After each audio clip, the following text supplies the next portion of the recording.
ఆహ్, అదేది మనం 'సతీ సావిత్రి' సినిమాలో సావిత్రి యముడి వెంట పడి ఆహ్, తర్వాత పోరాడిన తర్వాత ఆయన వరం ఇస్తాడు. ఆ వరాలు ఇచ్చేటప్పుడు ఆ సినిమాలో గూడా అది ఉంటదనమాట. "నీకేం గావాలో కోరుకో, నీ పతి ప్రాణము తక్క" అన్నటువంటిది. అంటే ప్రతిసారి ఆయన వరం ఇచ్చేటప్పుడల్లా నీ పతి ప్రాణము తప్ప ఇంకేదైనా కోరుకో అంటుంటారు. అట్లాగే నేను చెప్పిన మాట తప్ప అన్నీ నమ్మండి అని చెప్తారేమో మరి బాబు గారు.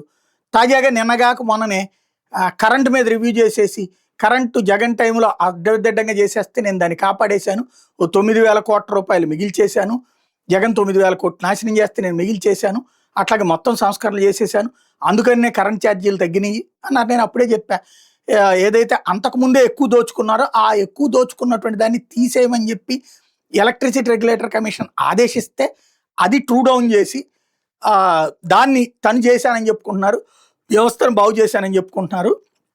ఇది అబద్ధం అన్నటువంటిది. క్రిందటేడాది 18,000,00,00,000 దాకా వేశారు. మళ్ళీ ఏం చేస్తారు నెక్స్ట్ ట్రిప్ అంటే, కాకపోతే ఒక్కటి సంతోషపడ్డా ఏంటంటే మళ్ళీ పెరగనివ్వను అని చెప్పడం. కాకపోతే ఇప్పుడు ఆ ఒక్క ప్రాణం తక్క అన్నటువంటి టైప్‌లో ఈనాడు ఒక వార్త రాసుకొచ్చింది. ఇదే జగన్‌ది అయితే గనక ఫ్రంట్ పేజ్ బ్యానర్ పెట్టి బాదురు అని రాసేవాళ్ళు. నీచపత్రిక, నీచాతి నీచపత్రిక. ఇప్పుడు రాసుకొచ్చిన వార్త ఏంటంటే, గృహ విద్యుత్ వినియోగదారుల టారిఫ్‌లో మార్పులు, భారాలు లేకుండా విద్యుత్ పంపిణీ సంస్థలు విద్యుత్ నియంత్రణ మండలికి 2026-27 సంవత్సరానికి వార్షిక ఆదాయ అవసరాల నివేదిక ఏఆర్ఆర్ సమర్పించాయి. ఇళ్లపై సోలార్ రూఫ్ టాప్ ప్రాజెక్టులు ఏర్పాటు చేసుకునే వినియోగదారులకు ప్రస్తుతం అమల్లో ఉన్న టెలిస్కోపిక్ బిల్లింగ్ విధానానికి బదులు నాన్ టెలిస్కోపిక్ విధానం అమలుకు ప్రతిపాదించాయి. వాణిజ్య పారిశ్రామిక ఎల్టీహెచ్టీ వినియోగదారులకు time of day TOD tariff వేళలు యూనిట్ టారిఫ్లో స్వల్ప మార్పులను డిస్కౌంట్లు ప్రతిపాదించాయి. రెవెన్యూ లోటు 15,651 కోట్లుగా చూపినాయి. అంటే అంత డబ్బులు మైనస్లో ఉందని. మరి విద్యుత్ వ్యవస్థ బాగు చేశాను, ఇంకా రూపాయి మిగులుతోంది, అందుకనే కరెంట్ ఛార్జీలు తగ్గించనని చెప్పి చంద్రబాబు గారు ఎట్ట చెప్పారు మరి? ఇదేమో నివేదిక, అధికారికంగా ఇచ్చిన నివేదిక. విద్యుత్ నియంత్రణ మండలి అంటే ఒక రకంగా జ్యుడిషియరీ బాడీ అది. వాళ్ళకి ఇచ్చారు ఇంత నష్టంలో ఉన్నాం అన్నటువంటి.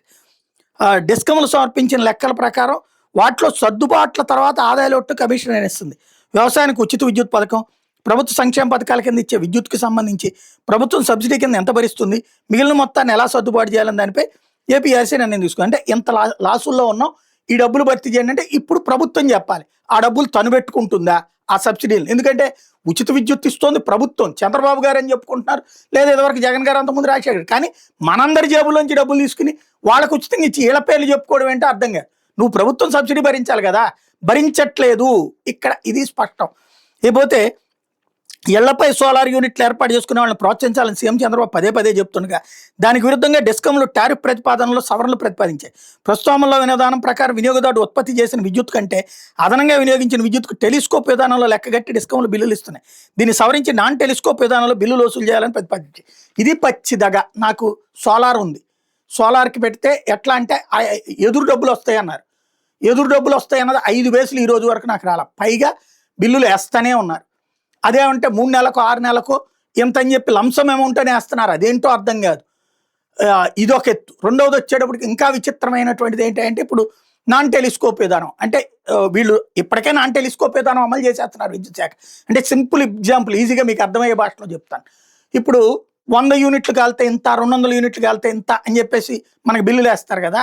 ఇప్పుడు కరెంటు నా దగ్గర ఒక 500 యూనిట్లు ఉత్పత్తి చేయగలిగిన కెపాసిటీ నా సోలార్కు ఉందనుకోండి, నేను 550 యూనిట్లు వాడుకున్నాను అనుకోండి.